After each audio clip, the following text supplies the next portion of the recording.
तो कल हम लोगों ने ओम्स लॉ पढ़ा था। ओम्स लॉ पढ़ने के बाद factors affecting the registers, register को कौन कौन से फैक्टर, रेजिस्टेंस को कौन कौन से फैक्टर्स इफेक्ट करते हैं, एरिया क्या, एरिया पर, लेंथ पर, नेचर ऑफ द मटेरियल और टेम्परेचर पर डिपेंड करता है। साथ ही साथ फिर हम लोगों ने रजिस्टिविटी के बारे में समझ लिया, रजिस्टिविटी क्या होती है। फाइनली रजिस्टिविटी समझने के बाद हम लोग फाइनल टॉपिक जो पढ़े थे कल वो था drift velocity. Drift velocity of electron कल हम लोगों ने पढ़ लिया था। आज हम लोगों को पढ़ना था relation between drift velocity and electric current, यानी इलेक्ट्रिक करंट और ड्रिफ्ट वेलोसिटी में क्या रिलेशन होता है, ये चीजें आज हमें सीखनी थी, आज हमें डेरिवेशन करना था। फिर उसके बाद आज हम लोग कोशिश करेंगे कि ओम्स लॉ की प्रूविंग भी कर लें। ठीक है, तो चलिए देखते हैं relation between electric current and drift velocity. तो हेडिंग है आज की, पहली heading relation between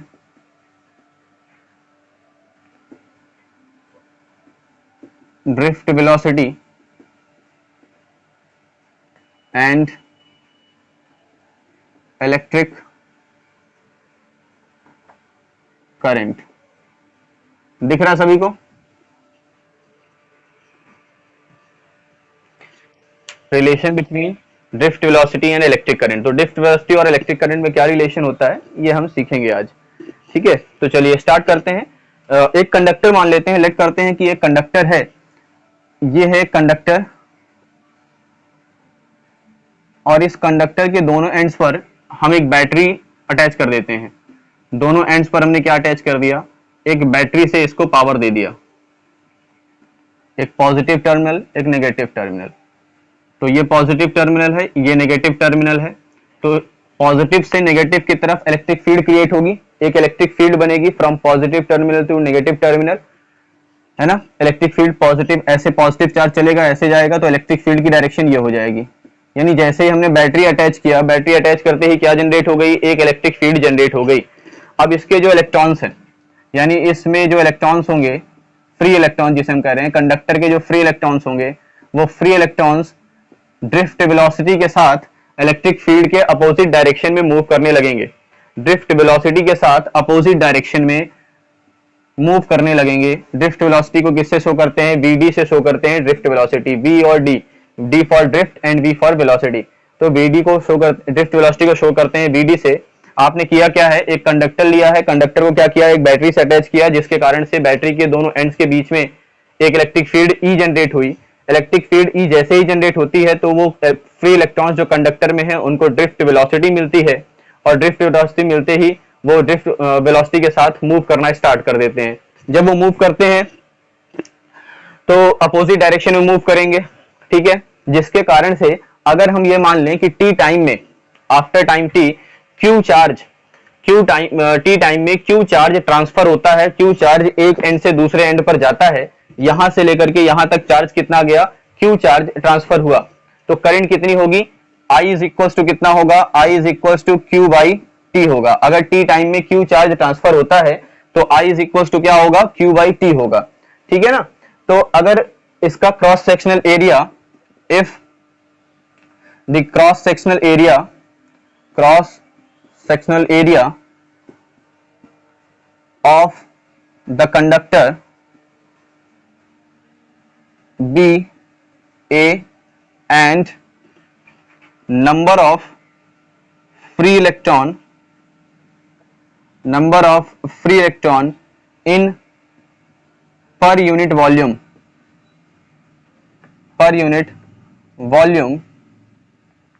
is n, then the charge flows through conductor in 1 minute, 1 second में कितना चार्ज ट्रांसफर होगा। तो भाई यहां पर अगर हम पर यूनिट वॉल्यूम की बात करें तो पर यूनिट वॉल्यूम में इलेक्ट्रॉन कितने हैं, n इलेक्ट्रॉन है, ठीक है ना। पर यूनिट वॉल्यूम में कितना इलेक्ट्रॉन है, n इलेक्ट्रॉन है, और एरिया कितना दिया है, a दिया हुआ है। तो पर यूनिट एरिया से कितना इलेक्ट्रॉन पर सेकंड, कितना इलेक्ट्रॉन ट्रांसफर होने वाला है, तो भाई QNE फॉर्मूला होता है, Q is equal to NE formula होता है, NE फॉर्मूला होता है। तो NE और ए हो जाएगा क्योंकि एरिया दिया है आपको पर यूनिट वॉल्यूम से लेकर के, and charges flows in T seconds. T second में कितना चार्ज फ्लो होगा, तो कितना चार्ज फ्लो होगा, एन ई ए और टी सेकेंड, 10 कितना फ्लो होगा, टी फ्लो होगा। अब क्योंकि इसकी वेलोसिटी कितनी है, एन वीडी वेलोसिटी है, कितनी वेलोसिटी है, वीडी वेलोसिटी है, कितनी वेलोसिटी, वीडी वेलोसिटी है, सॉरी यहां पर ई नहीं रहेगा, यहां पर वीडी रहेगा, वेलोसिटी कितनी है, वीडी है, तो वीडी इसकी वेलोसिटी हो जाएगी। तो यहां पर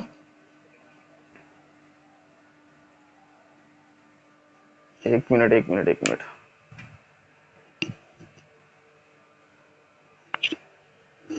गलती हो गई।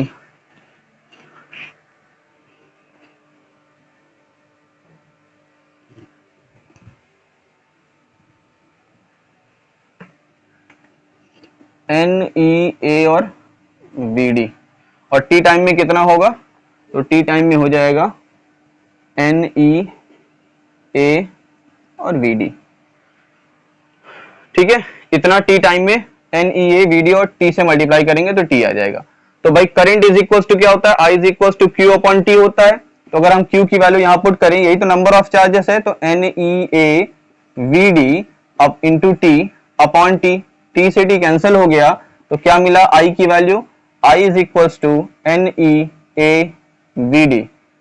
It is the relation between drift velocity and electric current. तो ड्रिफ्ट वेलोसिटी और इलेक्ट्रिक करंट के बीच में रिलेशन होता है I is equal to N E A V D. समझ में आया,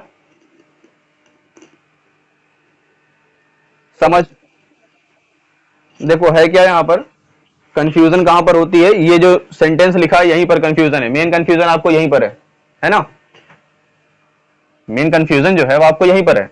तो देखिए है क्या, I is equal to Q upon T, definitely ये सही है, इतना समझ में आ गया होगा। अब ये जो कहानी लिखी है उसके बारे में सुनिए। If the cross sectional area of the conductor be A, अगर इस कंडक्टर का क्रॉस सेक्शनल एरिया ए है, and number of free electron in per unit volume, per unit volume में नंबर ऑफ फ्री इलेक्ट्रॉन कितने हैं, N है, then charges, charge equal to क्या होता है, Q is equal to N E, E तो यहां पर है, ये ई दिया हुआ है। अब ये एन ए और वी डी, ये क्या है, एन ए वी डी कहां से आ गया, क्योंकि हमारे पास फॉर्मूला होता है Q is equals to N E होता है फॉर्मूला। हम यहाँ पर कैपिटल एन लिख लेते हैं क्योंकि स्मॉल एन हमारा अलग चीज है, स्मॉल एन यहाँ पर क्या है, number of electron in per unit volume है, तो कैपिटल एन ले लेते हैं। तो Q equals to N E हो गया, ई तो फिक्स है। अब हमें क्या निकालना है, कैपिटल एन की वैल्यू निकालनी है, यानी number of electron flowing through a conductor in 1 second, एक सेकेंड में कितने नंबर ऑफ इलेक्ट्रॉन पास करेंगे पूरे कंडक्टर से। ये जो n है वो पर यूनिट वॉल्यूम में कितने इलेक्ट्रॉन है, कितने फ्री इलेक्ट्रॉन है पर यूनिट वॉल्यूम में, ये बता रहा है। देखो है क्या, मान लीजिए इस मार्कर का ये कंडक्टर है, जैसे हमने डायग्राम में बनाया हुआ है, ये कंडक्टर है, इसके एंड्स को अगर हम बैटरी से कनेक्ट कर देते हैं तो इसमें इलेक्ट्रिक फील्ड डायरेक्शन इस डायरेक्शन में, जैसे हमने ब्लैक बोर्ड पे देखो बनाया गया है, इलेक्ट्रिक फील्ड इस डायरेक्शन में बन जाएगी, इस डायरेक्शन में इलेक्ट्रिक फील्ड बनी। अब इलेक्ट्रिक फील्ड के बनने के कारण से जो फ्री इलेक्ट्रॉन्स होंगे उनको क्या मिलेगी, ड्रिफ्ट वेलोसिटी मिलेगी, तो इलेक्ट्रॉन्स ड्रिफ्ट वेलोसिटी से मूव करना स्टार्ट कर देंगे। ठीक है, अब अगर मान लीजिए इसका वॉल्यूम 10 है, 10 मीटर क्यूब इसका वॉल्यूम है, मान लीजिए इसका वॉल्यूम 10 मीटर क्यूब है, तो हमने ये कहा कि पर यूनिट वॉल्यूम में अगर हम इसको 10 इक्वल पार्ट्स में डिवाइड कर दें तो लगभग इतना पार्ट आएगा, इतना पार्ट छोटा सा, ये पार्ट, इतना पार्ट बचेगा, इतने में n इलेक्ट्रॉन्स हैं, इतने में n इलेक्ट्रॉन्स हैं, हम ये मान लेते हैं इतने पार्ट में n इलेक्ट्रॉन्स हैं। अब एक सेकेंड में अगर ड्रिफ्ट वेलोसिटी vd है तो एक सेकेंड में डिस्टेंस कितना ट्रेवल होगा, vd डिस्टेंस ट्रेवल होगा, एक सेकेंड में कितना डिस्टेंस ट्रेवल होगा, vd डिस्टेंस ट्रेवल होगा कि नहीं होगा, बताओ। vd डिस्टेंस ही तो ट्रेवल होगा, vd क्या है, ड्रिफ्ट वेलोसिटी, वेलोसिटी की डायमेंशन की सॉरी फॉर्मूला होता है मीटर पर सेकेंड, तो इतने मीटर चलेगा, यानी vd मीटर पे चलेगा एक सेकंड में। क्रॉस सेक्शनल एरिया कितना है, क्रॉस सेक्शनल एरिया है a। अगर हम वॉल्यूम निकालना चाहते हैं, एक सेकंड का वॉल्यूम निकालना चाहते हैं, एक सेकंड में कितना वॉल्यूम ट्रेवल होगा, तो एक सेकंड में डिस्टेंस हो गई VD और क्रॉस सेक्शनल एरिया हो गया A। तो ये बताइए, आप वॉल्यूम का फॉर्मूला जानते हैं, वॉल्यूम का फॉर्मूला होता है area of base into height. तो एरिया ऑफ बेस A ही तो है और हाइट यानी VD, आपने VD से मल्टीप्लाई कर दिया, क्या मिल गया आपको, वॉल्यूम मिल गया। वॉल्यूम मिल गया किसका मल्टीप्लाई करने पर, जब आपने VD और A का मल्टीप्लाई किया तो आपको वॉल्यूम मिल गया। तो देखिए हमने यहां पर किसका मल्टीप्लाई किया है, VD और A का ही मल्टीप्लाई किया है। VD का मल्टीप्लाई और A का मल्टीप्लाई किया तो हमें वॉल्यूम आ गया, एक सेकंड का वॉल्यूम आ गया। और एक सेकंड का वॉल्यूम आने के बाद पर यूनिट वॉल्यूम में इलेक्ट्रॉन कितने हैं, पर यूनिट वॉल्यूम में कितने इलेक्ट्रॉन हैं, N इलेक्ट्रॉन है। तो AVD वॉल्यूम में कितने इलेक्ट्रॉन होंगे, NAVD इलेक्ट्रॉन होंगे कि नहीं होंगे भाई, इतने इलेक्ट्रॉन कितने वॉल्यूम में है, N इलेक्ट्रॉन है यूनिट वॉल्यूम में, एक वॉल्यूम में। और वॉल्यूम हमारे पास एक सेकंड में वॉल्यूम कितना आया है, एक सेकंड का वॉल्यूम आया है हमारे पास A इंटू VD, है ना। तो एक सेकंड में इलेक्ट्रॉन फाइंड करने के लिए आपको N से मल्टीप्लाई करना पड़ेगा। तो ये आ गया नंबर ऑफ इलेक्ट्रॉन। और अगर हमें चार्ज निकालना है तो चार्ज का फॉर्मूला होता है Q is equal to NE। अगर हमें नंबर ऑफ इलेक्ट्रॉन ये दिया हुआ है तो हम E से मल्टीप्लाई कर दें, चार्ज आ जाएगा। तो इस तरह से हमने क्या निकाल लिया, एक सेकंड में कंडक्टर से कितने चार्ज पास होंगे ये हमने फाइंड कर लिया। फिर हमने फाइंड किया T सेकंड में कितने चार्ज फाइंड होंगे, तो T से मल्टीप्लाई कर दीजिए। T सेकंड्स में कितने चार्ज फ्लो होंगे तो हमने T से मल्टीप्लाई कर दिया और फॉर्मूला पे पुट कर दिया I is equal to Q upon T में। तो T से T कैंसिल हो गया, फॉर्मूला बन गया I is equal to NEAVD। समझ में आया, थोड़ा सा कॉम्प्लिकेटेड है बट समझना तो पड़ेगा। रफ करें इसको।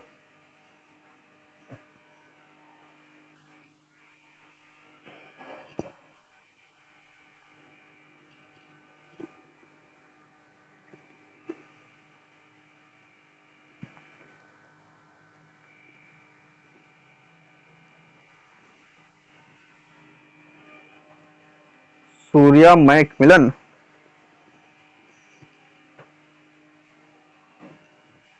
Good morning. हो गया, स्क्रीनशॉट ले ली होगी यार, कितना टाइम लगेगा स्क्रीनशॉट लेने में।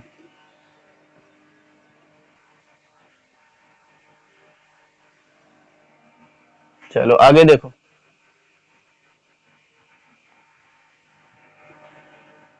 सीखना पड़ेगा ना, स्टार्टिंग से क्लास तो किए नहीं है, तो अब सीखेंगे धीरे धीरे। स्टार्टिंग में होती तो सारी प्रॉब्लम झेल चुके हैं लोग।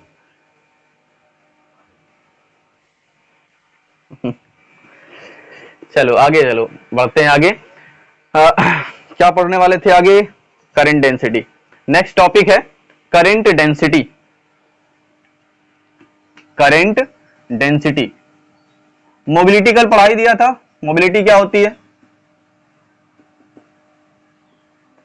मोबिलिटी पढ़ा दिया था ना, हाँ बोलो जल्दी से। करंट डेंसिटी क्या है, डेंसिटी का मतलब क्या होता है, डेंसिटी का मतलब करंट डेंसिटी यानी किसी कंडक्टर के पर यूनिट एरिया में, किसी कंडक्टर के पर यूनिट एरिया में कितनी करंट है, ये है करंट डेंसिटी। किसी कंडक्टर के पर यूनिट एरिया में, किसी कंडक्टर के पर यूनिट एरिया में कितनी करंट है, इसी को क्या बोलते हैं, डेंसिटी कहते हैं, करंट डेंसिटी कहते हैं। तो current density is defined as the, current density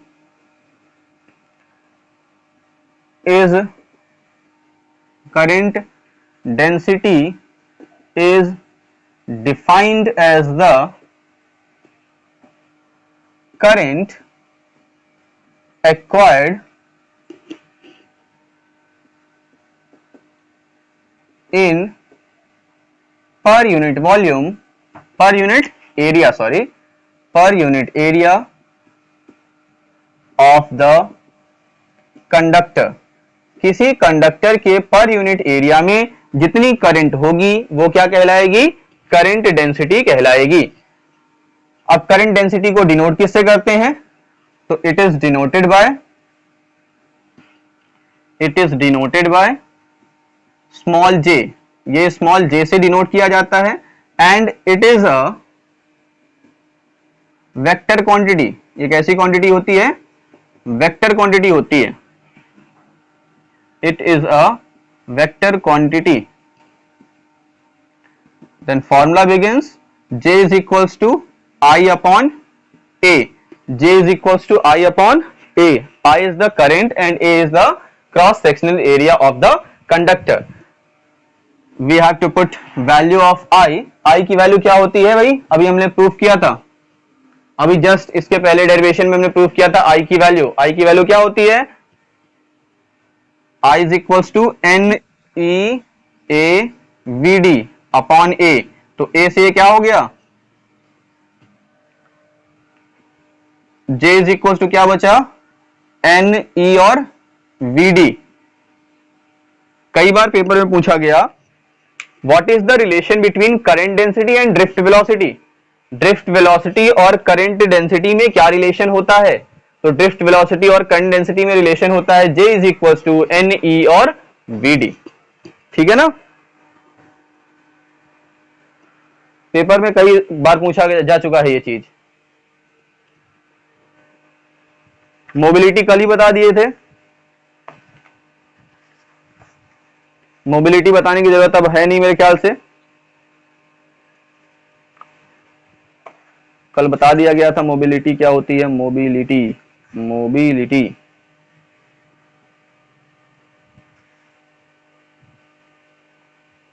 चलिए हो गया, रफ करें इसको। चलिए अगला टॉपिक पढ़ते हैं। आज हम लोग ओम्स लॉ की प्रूविंग करेंगे। अब हम ओम्स लॉ की प्रूविंग करेंगे। अभी तक हम लोगों ने ओम्स लॉ पढ़ तो लिया, बट ओम्स लॉ की प्रूविंग किए थे क्या 10th क्लास में? ओम्स लॉ को प्रूव किए थे? बस सेंटेंस पढ़ लिया, स्टेटमेंट याद हो गया कि भैया अगर किसी कंडक्टर में हम करंट फ्लो करेंगे तो जो करंट होगी वो डायरेक्टली प्रोपोर्शनल होती है किसके? पोटेंशियल डिफरेंस के, जो कंडक्टर के एंड्स पर लगाया जाता है, अप्लाई किया जाता है। कंडक्टर के एंड्स पर जो पोटेंशियल डिफरेंस अप्लाई किया जाता है उसके डायरेक्टली प्रोपोर्शनल होती है करंट। इसकी प्रूविंग देखते हैं कि प्रूव क्यों, कैसे प्रूव करेंगे कि हाँ यही प्रोपोर्शनल होता है। तो प्रूविंग देखें। चलिए ओम्स लॉ की प्रूविंग करते हैं। कैसे प्रूव करेंगे ओम्स लॉ को आप? ठीक है, तो मान लीजिए कि एक कंडक्टर है, मान लिया कि एक कंडक्टर है जिस कंडक्टर की लेंथ कितनी है? L है, कंडक्टर की लेंथ L है, उसमें उसका क्रॉस सेक्शनल एरिया कितना है? क्रॉस सेक्शनल एरिया कितना है? आप लोग बताते नहीं हो, बोर्ड हिल जाता, मोबाइल हिल जाता है, बोर्ड खिसक गया इधर उधर, आप लोग बताते नहीं हो, गंदे बच्चे हो। क्रॉस सेक्शनल एरिया मान लेते हैं A है। तो भाई हमने मान लिया कि एक हमारे पास कंडक्टर है, ये है कंडक्टर। हम क्या कर रहे हैं? हम कर रहे हैं proving of Ohm's law. Ohms law की प्रूविंग कर रहे हैं। तो मान लिया कि एक कंडक्टर है हमारे पास, ये है कंडक्टर, ये कंडक्टर है। इस कंडक्टर की लेंथ कितनी है? तो इस कंडक्टर की लेंथ है L, स्मॉल l। इस कंडक्टर का एरिया कितना है? A है। क्रॉस सेक्शनल एरिया जो है A है। ठीक है, इतने में तो दिक्कत नहीं होगी मेरे ख्याल से मानने में। बोलो। अगर इसके एंड्स के बीच में यानी कंडक्टर को पोटेंशियल डिफरेंस V दे दिया जाए, इसके दोनों एंड्स जो हैं, कंडक्टर के दो एंड्स जो दिख रहे हैं, दोनों एंड्स के बीच में जो पोटेंशियल डिफरेंस है वो V हो, तो इसमें करंट I फ्लो होने लगेगी। if we applied a potential difference V between the ends of conductor के एंड्स पर क्या अप्लाई कर दें? पोटेंशियल डिफरेंस V अप्लाई कर दें, then the current flowing through the conductor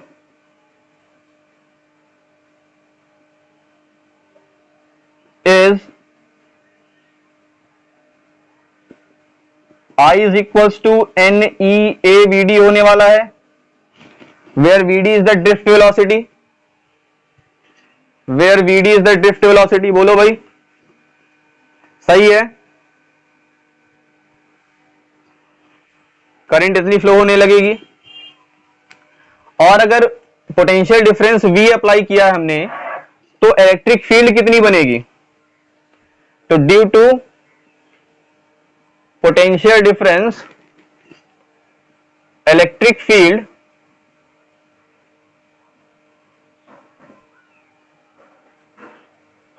field across the conductor, conductor के अक्रॉस जो electric field होगी वो क्या होगी भाई? तो electric field E is equal to V upon L होगी। इलेक्ट्रिक फील्ड और पोटेंशियल डिफरेंस में मैंने रिलेशन बताया था, इलेक्ट्रिक फील्ड और पोटेंशियल डिफरेंस का रिलेशन होता है E is equal to V upon R. यहां पर R की जगह पर हम L ले रहे हैं, क्योंकि हमने डिस्टेंस क्या मानी है, लेंथ क्या मानी है, कंडक्टर की L मानी है। तो क्या हो जाएगा, L लेंथ होने के कारण से इसमें क्या हो जाएगा भाई, V equal to V upon L हो जाएगा। ठीक है। अब क्योंकि फोर्स जो है इलेक्ट्रोस्टैटिक फोर्स, क्योंकि इलेक्ट्रॉन है, इलेक्ट्रॉन मूव करेगा, मूव क्यों करेगा, क्योंकि उस पर फोर्स लगेगा। तो इलेक्ट्रोस्टैटिक फोर्स कितना होगा? अगर हम इलेक्ट्रोस्टैटिक फोर्स की बात करें तो इलेक्ट्रोस्टैटिक फोर्स कितना लगने वाला है? And electrostatic force, electrostatic force, तो एंड इलेक्ट्रोस्टैटिक फोर्स कितना होगा? Q is equal, F is equal to q E होता है, F is equal to q E होता है कि नहीं होता? तो यहां पर Q कौन है? इलेक्ट्रॉन है। तो क्या हो जाएगा, Q की जगह पर E आ जाएगा, कैप स्मॉल e इलेक्ट्रॉन वाला, और इलेक्ट्रिक फील्ड कितनी है? E है। इलेक्ट्रिक फील्ड की वैल्यू कितनी है? V upon L.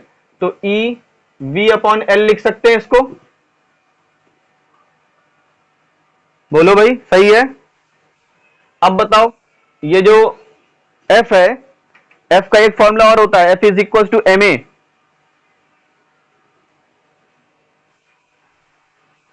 But acceleration gained by electron, electron कितना एक्सेलरेशन गेन करेगा? एक्सेलरेशन कितना गेन करेगा? तो E इज सॉरी, एक्सेलरेशन का formula A is equal to F upon M होता है। F की वैल्यू है EV अपॉन एल, तो EV अपॉन एम एल हो जाएगा। इतना सही है। यहां तक मेरे ख्याल से समस्या नहीं होनी चाहिए थी। इतने में समस्या है किसी को? पक्का? पक्का?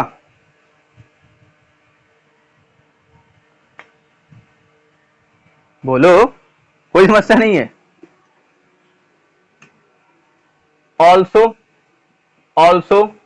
एक्सेलरेशन इज इक्वल टू होता है velocity upon time, the rate of change of velocity with respect to time is called acceleration. तो VD अपॉन टी हो सकता है, एक ही जगह पर पुट कर दें, तो VD upon T is equal to EV upon ml हो जाएगा, या फिर VD is equal to EV T upon ml। अब देखो, यहां से अगर हम VD की वैल्यू निकालें तो VD इज इक्वल टू क्या आएगा? यहां से VD इज इक्वल टू क्या आएगा? I अपॉन NEA आएगा। तो VD की वैल्यू अगर हम पुट कर दें, I upon NEA is equal to EVT upon ml। इतने में दिक्कत नहीं होगी। आगे मैं डायग्राम रफ कर रहा हूं, यहां का ऊपर का पार्ट रफ कर रहा हूं, ऊपर का पार्ट रफ करके लिख दूं, कोई दिक्कत? हाँ,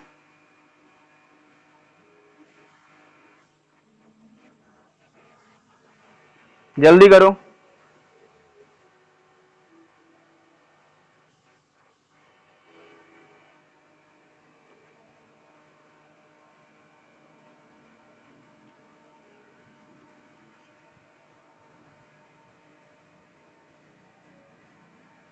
चलिए आगे देखिए।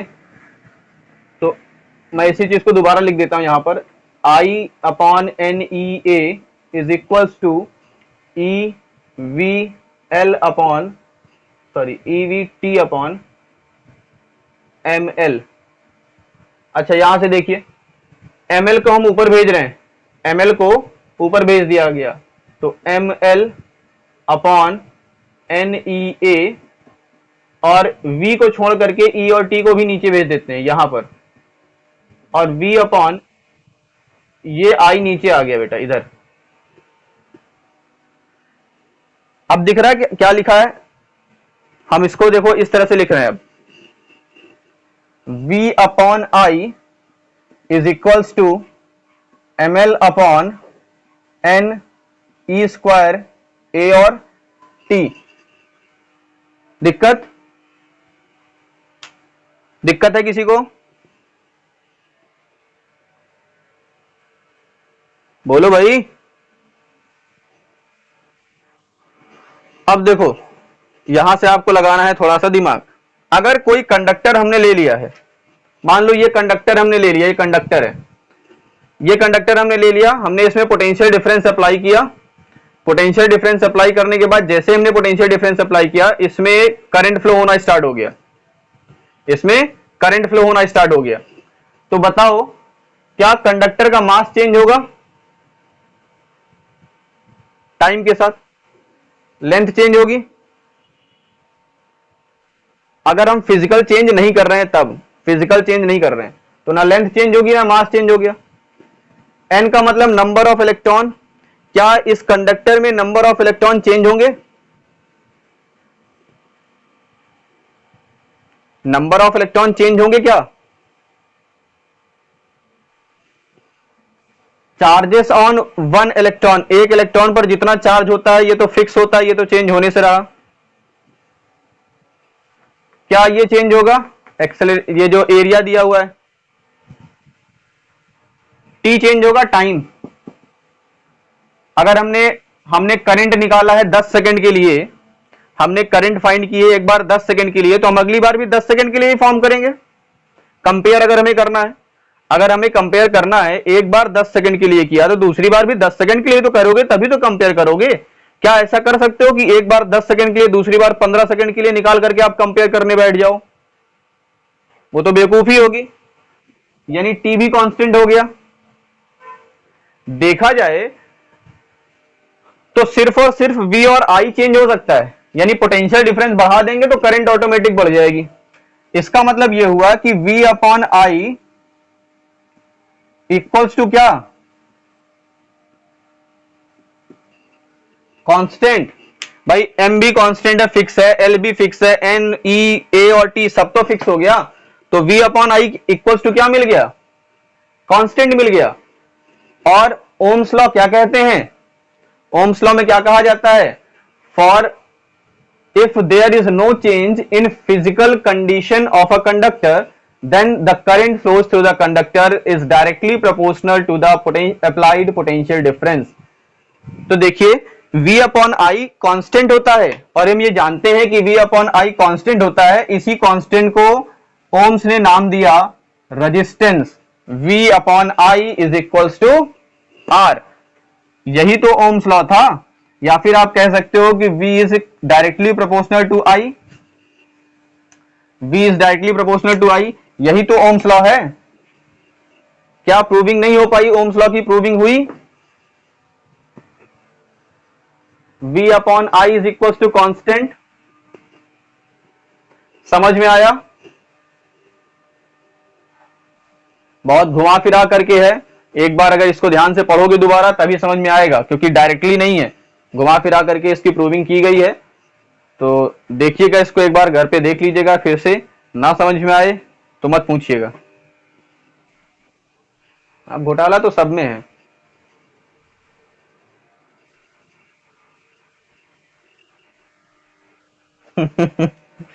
कहीं कहीं से भी टपक पड़ते हैं ना।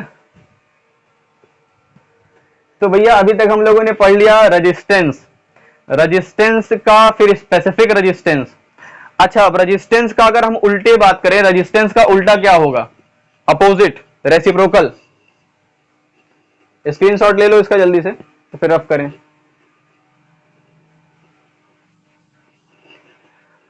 बताओ भाई, रेजिस्टेंस का मतलब क्या होता है? रुकावट ना। रेजिस्टेंस का मतलब रुकावट, यानी करंट के फ्लो होने में जो रुकावट डालता है वो है रेजिस्टेंस। तो अगर करंट को फ्लो कराने वाला कोई होगा, उल्टा भी तो होगा इसका, अगर रुकावट करने वाला है तो बढ़ाने वाला भी होगा।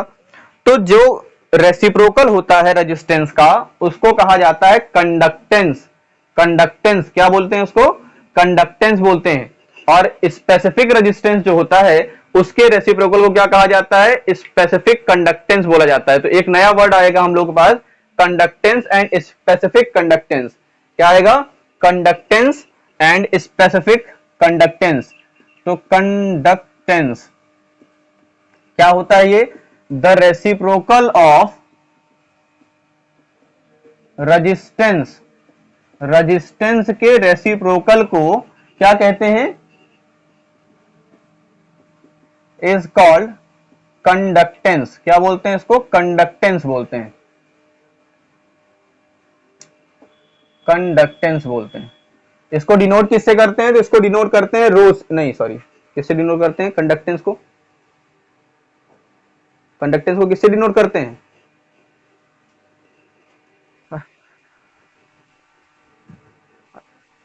अरे डिनोट किससे करते हैं?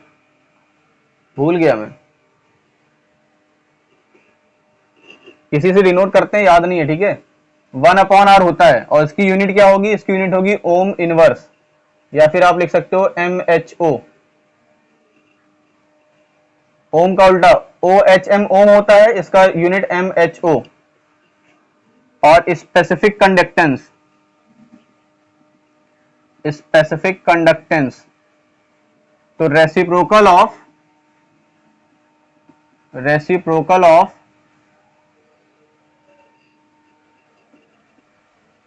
हाँ स्पेसिफिक रेजिस्टेंस। स्पेसिफिक रेजिस्टेंस के रेसिप्रोकल को स्पेसिफिक कंडक्टेंस बोलते हैं, स्पेसिफिक कंडक्टेंस कहते हैं। It is denoted by sigma. Sigma को डिनोट करते हैं, सिग्मा इज इक्वल टू 1/ρ, ठीक है। Sigma is equal to 1/ρ।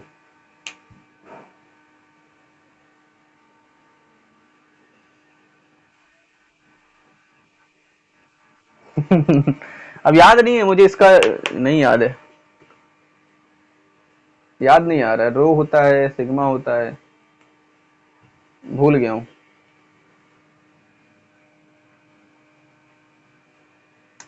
समझ में आ गया? आज का टॉपिक खत्म यहीं पर। कल पढ़ेंगे आगे रेजिस्टेंस के बारे में, रेजिस्टेंस की टेम्परेचर डिपेंडेंस के बारे में। कल रेजिस्टेंस टेम्परेचर पर किस तरह से डिपेंड करता है, क्या होता है फॉर्मूला, इसके बारे में कल पढ़ेंगे। और उसके आगे फिर कुछ नियम कानून और भी आगे हैं बहुत सारे, उसके बारे में पढ़ते रहेंगे।